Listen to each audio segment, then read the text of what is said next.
Shabbat Shalom. In this week's Parsha, Parshat Vaera, we are introduced and spend some time with one of the most fascinating characters in the Bible, the Pharaoh of Egypt. What I love about Pharaoh is that he represents not just the king of Egypt, but he really represents a part of every single one of us and is archetypical of the human psyche and personality. Allow me to explain. In the Parasha, Moses arrives with Aaron. They come carrying the word of the divine God, who tells him that there's going to be these plagues. They're going to strike you down. And Pharaoh's response each of the times is to dismiss them. But what is fascinating is how he dismisses them.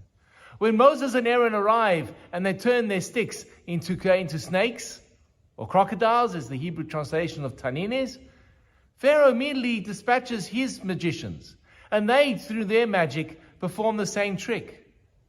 The Torah mentions that it wasn't the snake of Aaron that ate the snakes of the magicians. It says, and the matem Aaron, the staff, the stick of Aaron, ate the sticks of the magicians. But Pharaoh is a blasé. He goes, you're a magician. My guys are magicians. There's no gods. I don't have to listen. And when the plague of blood arrives, he immediately turns to his magician to say, can you replicate this? And they go, yes, we can. We know how this thing works. Moses is just impressive because on a larger scale, but we can do the same thing. What really would have impressed Pharaoh if he turned to his magician and says, can you reverse this? That would have been impressive, not copy it. When it came to the frogs, same thing. Can you do it? Yes, we can. But then, kinim, lice. And Pharaoh turns to his advisors and his magicians. Can you do this? And they respond, no. Etzba Elokimhi. This is the finger of God. We cannot compete. We cannot compare. This really is something that's beyond us. This is divine. This is not magic. And Pharaoh's response is he still dismisses it.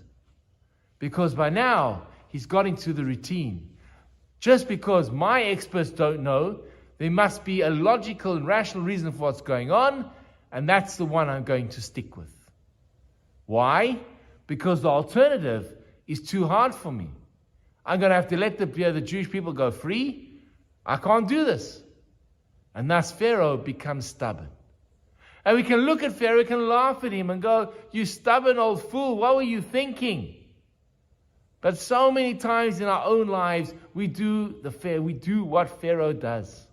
We look and see for ourselves, can we find an excuse to rationalize our behavior, to allow us to get away with what we are doing?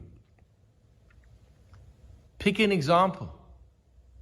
And I can guarantee you will find a way, if you don't want to do it, to justify, to explain away, to dismiss, to ridicule.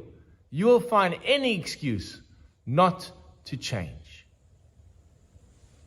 Pharaoh and me, we have so much to learn from him, or more importantly, so much to learn from him about how not to behave. May we never suffer the stubbornness of the Pharaoh who destroyed his empire. Let us be careful that we're not using and becoming too stubborn to justify our behavior and end up destroying ourselves. Much to think about. Shabbat Shalom.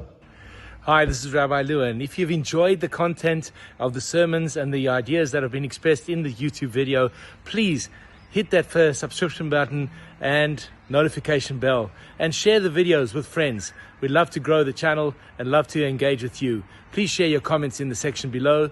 I'd love to hear from you. Have an amazing day.